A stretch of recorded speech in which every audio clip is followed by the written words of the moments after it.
Chapter 51, Whistling Mine. Ilishka. That girl with a sinful body from Solitude Bathhouse. In Winterhold? I remember she was going to get married and settle in her hometown. Oh.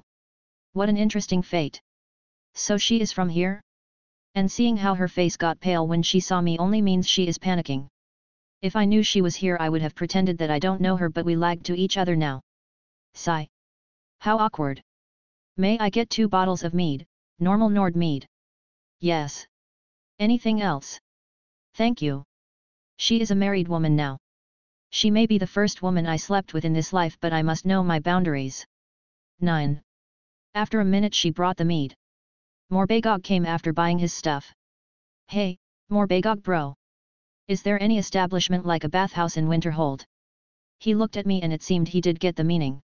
Don't you like the bath in our dorm? We bring water from the sea and treat it with magic. What can a normal bathhouse offer? This guy is an innocent person. Too bad he may get influenced by me. Or there is already a Lyle, but it's a wonder this guy is taking everything on goodwill. You know. Bathhouses offer some sort of companionship. What do you mean? Dude. Bath wenches, I mean. He seemed to have finally got the hint. What are bath wenches? Or not? Get closer and don't utter a single word. He got closer and I started explaining to him. He was exclaiming with ah and wah. So things like that happen in bathhouses. Yes. 1. No, Winterhold has no such thing.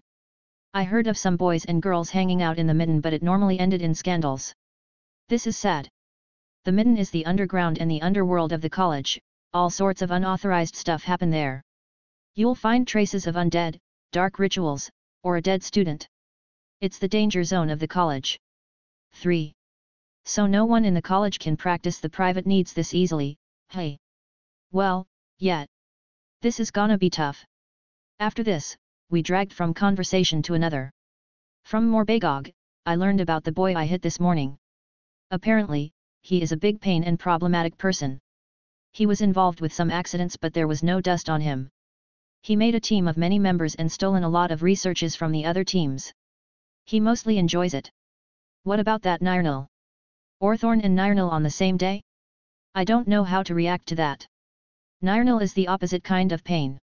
She is convinced that she is some sort of elite. Orthorn knows that he breaks the rules but Nirnal doesn't even recognize them. She may do anything to acquire power or knowledge. Good grief. Idiots are really everywhere. Not that I am complaining. Idiocy is a cosmic law. Seeing this kind of people reminds me of my past life. I had a boss and a senior who were that idiotic. I am a rebel by nature, but when it comes to money, I think I was disadvantaged at that time. Sigh. Don't look disheartened. At least you have a background. How do you know about my background? In the college, there are hardly any secrets. And you, my friend, is the hottest topic today. 1. I knew this would happen. Sigh.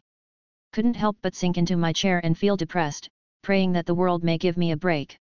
Yet how can this world answer to a non-believer like me? Accidents always happen. 3. What is that noise? An inn patron raised a question as there was some noise from outside. A dragon attack? 1. No, still 4 years early for that. What is it this time? I asked and Morbagog went out to ask. I am too lazy to care. A collapse in Whistling Mine. A collapse? In a mine? That didn't happen in the game before. I guess this is the price of an immersive world. People went into an uproar. Seems like it is not a usual event. Let's ask the Jarl for help. We need to get to the mine first. Gods! How did this happen? The people started running around trying to do something. Whistling Mine, if I remember, is the smallest mine in the game. Basically, some landmark to fill an empty barren road of snow. The interior in the game was small and icy with only 2 iron veins. Morbagog. What are the details? A boy came running all the way from the mine to here. He said something about the mine collapsing and people trapped inside. The Jarl is questioning the boy. How far is the mine? If what I heard is correct, a day and a night walk. The boy ran from there to here. He seemed to be the mine guard. This is amazing. Even I can't run for a full day. Look, Jon. The college doesn't want us to interfere with the locals, so let's just keep to ourselves. I know, but I don't know how to think about this. Let's just see how the Jarl will react. I said and headed outside carrying my stuff. The people were standing around the entrance of the longhouse and Jarl Korrar appeared to be giving a speech. Folk, we will deal with this. I'll send whatever guards I can and everything will be fine, back to your business or whatever. Korrar spoke half-heartedly and dispatched 20 guards. Only 20? On foot? Not going yourself? The townsfolk's faces took all colors, black from disappointment, yellow from shock, pale from fear, red from crying. The guard was a boy donned in the usual game's armor, yet it covered more than the game, of course, some purses on his face as he seemed to have suffered from the damage himself. One who was tending to him on the side were 2 women, one of them was Ilishka. I somewhat was considered, so I went to their direction. And as if she sensed me, Ilishka tried not to look at me directly. Hey, mind if I help? I am a healer. As if my help was not expected, some people eyed me with strange eyes. The guard boy looked at me and his eyes lit. It's you. You know me? Ah. I do, I was in the tournament too. You are the champion. Oh. He is not the participant, so I guess he was just a helper. Get healed now, talk later. I evoked healing and channeled it on him. Tell me what happened. I whispered to him. He looked around and nodded. It seemed that his name was Trudvar and last night he was on duty and there was some night shift. As he heard something heavy falling, he ran inside. The mine owner was not hurt, but it seemed that some other miners were inside the tunnel that collapsed and now, they are trapped inside. Also the tunnel was a new one and some of the miners were new workers. The people outside have supplies? Did the guards take any? They looked around, but it seemed the answer was no. The guards were dispatched hurriedly with no leadership, and the mine lost most of the supplies under the rubble. Some names were said that made Ilishka sob. From what I understood, she managed to get some homeless girls an opportunity to work in the mine. The sun is setting, so the people under the tunnel have at least one more day. I said, normally people can stay under rubble for 2 days. 1. Bring me some food in a sack, behind the inn, I'll go after them. Ilishka heard and nodded. I then left Morbagog with a message to Nurina or Lonath. Thank you for helping us. Please save those girls. Ilishka was making a sad face behind the inn, there was no one else, so she talked to me. I'll do what I can. I took the sack and tied it to my back. I also want to speak with you about something if you don't mind. Ilishka stiffened from what I said. Actually, I have no ill intention or anything. Relax, nothing of the sort. I just want some information. I said, I'll go bring those girls. As I said that, I evoked the spell and I wanted to use, and here it is, my beautiful fire mare. Ilishka sure took the shock head on. Hee, witness how awesome the horses can be. Now, let's put the saddle and the reins, which were enchanted to resist fire. Can't wait. As I jump on it for the first time, I get the feeling of how cool it is to be on such a beautiful creature. Now, let's move ahead, slowly at first. Amazing, even though it has no temperament of a horse, it has the same normal movement. Finally on the road. Let's see how fast it can go now. Okay, buddy. It's you and me now, give me everything. The horse wouldn't move from just these words, it still needed my direct command by magic. I cast Flameskin just in case. It's a different variation of stone skin but protects against fire with some physical armor. Now. I am ready. Now from 0 to 60, let's. Hoo. That's amazing. Let's just admit it. It was awkward in the beginning. I didn't imagine that the fire mare may possess this speed. It's just ridiculous. I have seen its performance 1SO, but that game didn't give it any justice. Maybe the reason is me. I didn't design any offensive features to this shape and made it just for beauty and speed. This thing is fast to the point that I am not sure if that is still called galloping. This is madness on 4. I'll just ask Joel to write a poem about it later. I was supplying it with magicka from time to time so it doesn't get dispelled. The effect transfer is something I just learned. Opened the spell magicka transfer so I can keep the horse from running out of energy. 1. Atronachs, unlike the game, had no time limit. They had energy limit. If it got depleted, then the Atronach will go back to oblivion. With this spell, I can make it last as much as I can. I was also thinking of casting Accelerate on it,